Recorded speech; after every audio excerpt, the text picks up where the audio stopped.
Parents always favored my sister, then she exposed my $10 million fortune and they demanded everything. My sister thinks my $10 million vintage jewelry empire is just a cute hobby. Wait till she finds out the truth. Hello everyone, before we begin today's video, I need your help. We've noticed that the channel is losing traction, and subscribing is one of the best ways you can help us. It's quick, free, and allows us to continue bringing you great content. Your support means everything. Let us keep this channel growing, collectively. Thank you very much. Now, let's begin the video. I'm using a throwaway account, and I've changed some details to protect my identity. My name is Olivia, I'm 35, and I'm about to spill some serious family drama. You know those families where one kid is the golden child and the other is basically a ghost? Yeah, that's my life. It all started when I was 7. Before that, I was an only child.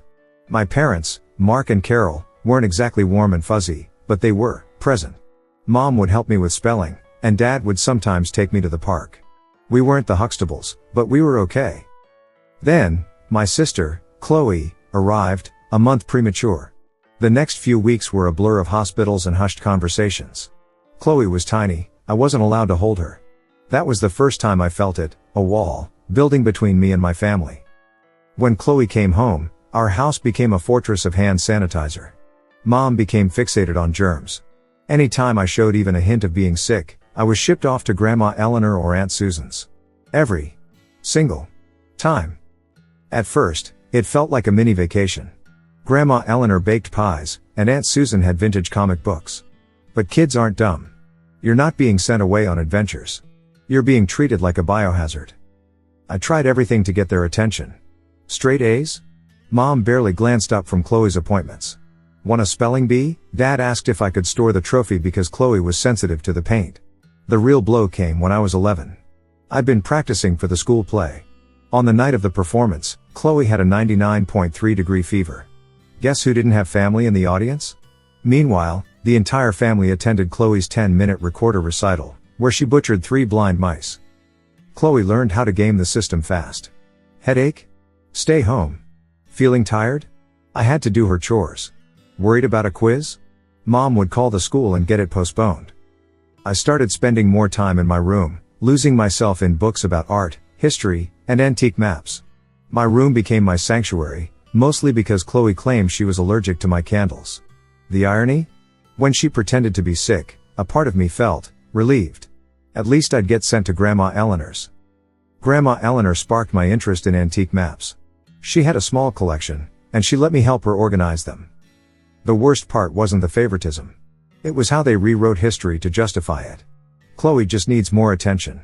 Olivia's always been so self-sufficient. Olivia understands. No, I didn't understand. High school. I saw it as my escape route.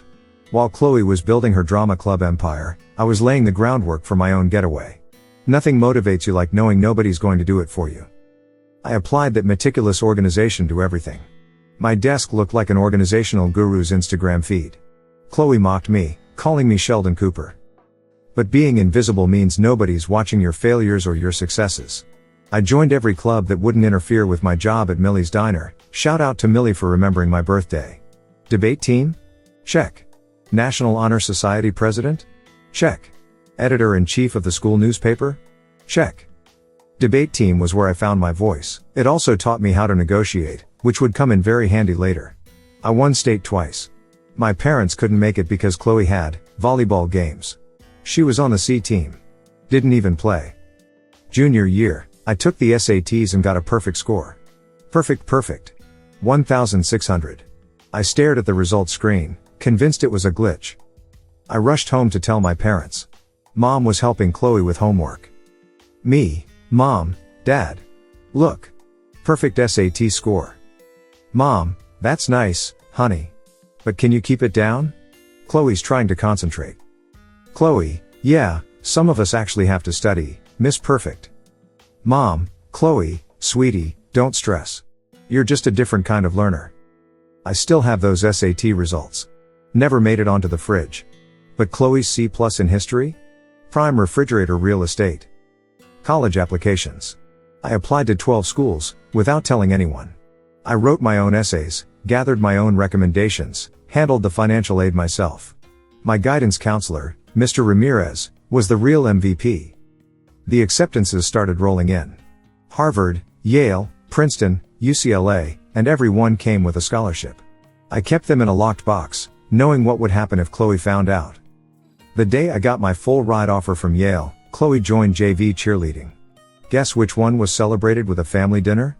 Hint, I had microwave mac and cheese while they went to the Cheesecake Factory.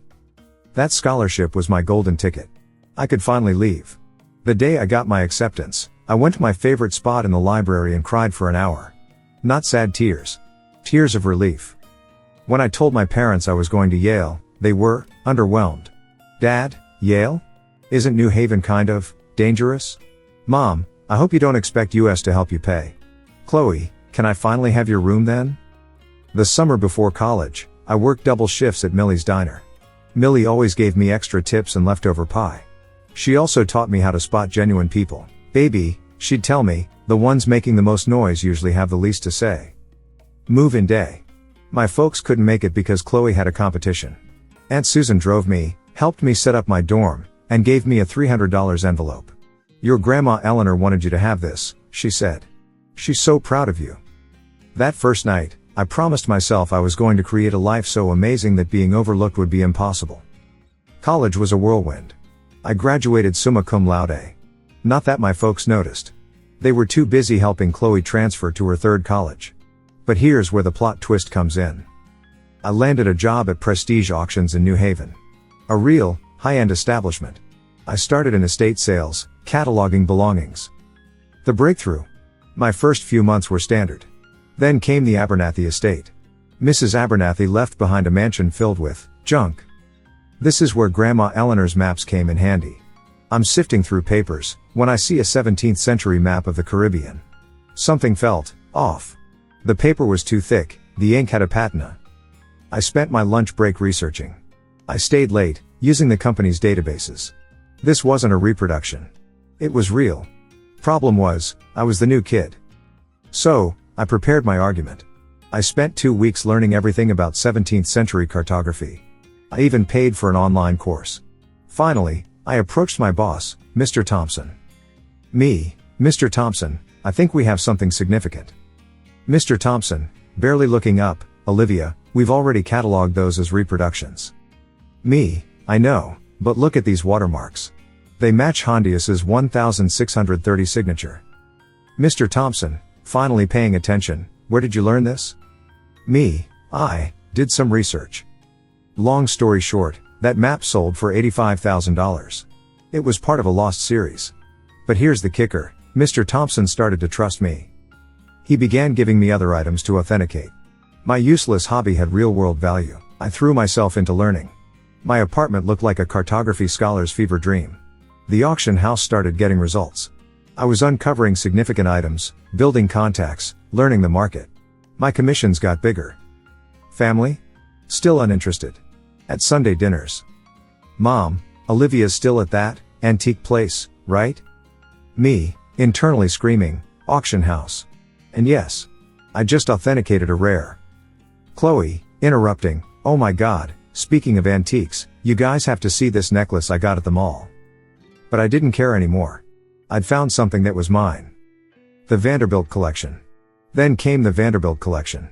Old money family. Lots of buzz. I was part of the team cataloging their maps and documents. I saw it, a seemingly unremarkable 18th century letter. I spent 3 days researching it. Barely slept. It was a letter from Marie Antoinette, discussing a rendezvous. Supposed to have been destroyed. It sold for $575,000. Mr. Thompson called me in. Mr. Thompson, Olivia, you're wasting your talent here. You should be running your own authentication business. At first, I brushed it off. But the idea took root. I started doing freelance projects. Private collectors started contacting me. One night, I had an epiphany, I could do this. I could build something of my own. So, I took out a loan, emptied my savings, rented a tiny office above a Chinese restaurant. The rent was cheap because it smelled like General Tso's chicken. But it was mine. The grind. The first few months were terrifying. Loan payments felt like a noose. My furniture was a card table and a chair I found on the curb. But reputation and contacts are everything. I started small, doing authentication for local dealers. My fees were lower, but my attention to detail was getting noticed. 6 months in, a turning point. A dealer I'd worked with reached out about a collection of nautical charts. The owner wanted authentication. It was a massive collection. I worked on it for 2 weeks, discovering 2 rare charts misattributed as copies. The owner offered me a 10% commission. That commission? $125,000. More money than I'd made in 2 years. Suddenly, my phone was ringing. A lot. Private collectors, estate lawyers, even my old auction house. Scaling up. By year 2, I'd hired Amelia, a recent history graduate. She's now my head of research.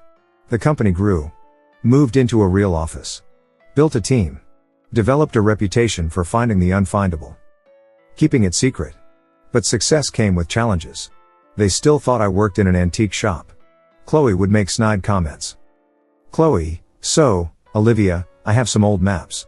Maybe your little shop would want them?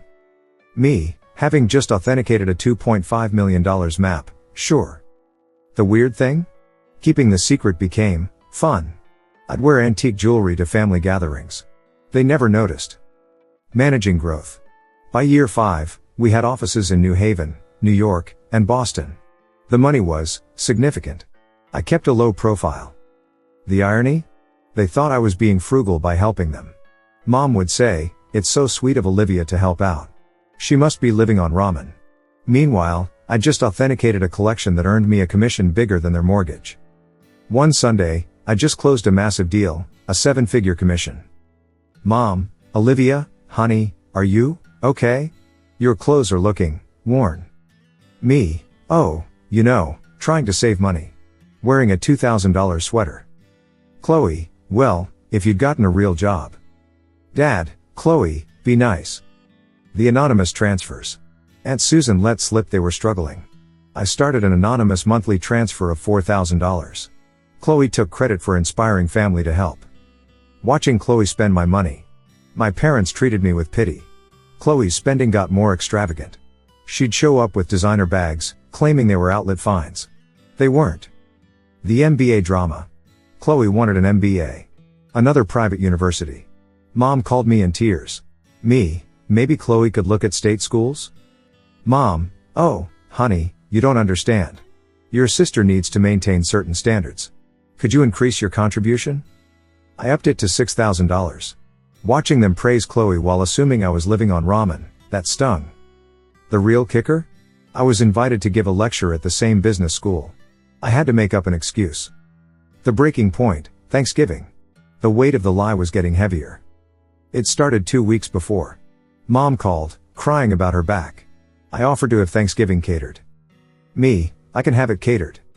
Mom, we can't afford a caterer. Me, don't worry about the cost. Mom, you're not taking out a loan, are you? Thanksgiving morning. I had my laptop, monitoring an auction in London. A rare atlas was up for sale. The food arrived. Chloe, of course, had to comment. Chloe, store-bought cranberry sauce? Really? I excused myself to check on the auction. I set up in my old bedroom. That's when it all went down. I'd left my software running. Chloe came in, without knocking, to borrow my charger. She saw my screen. Chloe, smirking, let's show everyone what Olivia's really been up to. She grabbed my laptop and marched into the dining room. The big reveal. 20 people, stuffed with turkey and wine. Chloe, time to see what important work Olivia's doing. She flipped the laptop around. The room went silent. My screen showed. Account balance, $9.8 million. Pending contract, $375,000. Recent transaction, $850,000. Company profit, $3.2 million. Chloe's face went through 5 emotions. Chloe, whispering, this can't be right. Mom, Chloe, what is it? Chloe, she's rich. Chaos. Mom started, giggling. Mom, don't be silly. Olivia works at that little antique shop. Me, yes, actually, Mom. I own one of the largest map and document authentication companies. Those antique shop comments, I authenticate pieces worth millions. Dad choked on his wine. Then, Mom's laughter turned. Mom, screaming, you have millions? And you let us struggle? Me, struggle? I send you $6,000 every month. Mom, while sitting on millions? Your sister has student loans. No congratulations. Just outrage. Chloe started crying. Dad joined in. Dad, how could you be so selfish? We're your parents. That's when I lost it. Me, raised me? You shipped me off every time I sniffled. You missed every achievement because Chloe might feel left out. You never saved for my college, but took out loans for hers. And now you're mad that I built something for myself? Chaos. Mom screaming. Dad yelling. Chloe sobbing. I grabbed my laptop and walked out. I could hear Mom planning how to spend my money. My phone blew up. The family group chat exploded. Chloe posted on Facebook about hidden wealth. The aftermath. Texts. Missed calls. Mom. How dare you? We need to talk. Your sister deserves a share. I've called a realtor. Chloe posted, all those years of me trying to help Olivia's career, and she was secretly wealthy. The betrayal. The flying monkeys. Aunt Carol, family is everything. Uncle Bob, share your wealth. Even my third cousin's wife's sister. They showed up at my workplace. Mom, we've discussed it, as a family. Me, a family discussion, without me? Mom, it's only fair that you set up trust funds. Chloe, I need at least $2 million.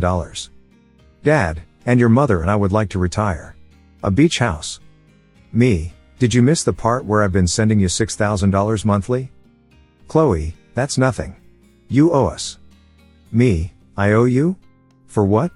Being ignored? Missed graduations? Mom, don't be dramatic. Me, no. I gave myself everything. And I'm done. I took out my phone and canceled the transfers. Mom gasped. Chloe cried. They refused to leave. I called security. Seeing my mother dragged out was surreal. Amelia asked if I wanted to press charges. I said no. But I put them on the do not admit list. Harassment continued. New numbers, fake emails. I issued a legal notice. Mom called Grandma Eleanor. Her response? Good for Olivia. It's been 6 months. I've moved. Changed my numbers. The company? Doing better than ever. Chloe? Posting about toxic wealth. Starting her own business. Mom and Dad? Stopped contacting me after my lawyer's letter. They're telling everyone they never wanted my money. The best part? I feel free. No more Sunday dinners. No more downplaying my accomplishments. No more funding the Chloe show. So, that's my story. Thanks for letting me vent. Edit. Yes, therapy. No regrets. Yes, Grandma Eleanor is great. One last thing, Chloe, I know you're reading this. That antique compass? Definitely a fake. Just saying. Thank you for watching. If you haven't subscribed yet, please do so and hit the notification bell to stay updated with more shocking real-life stories happening around you.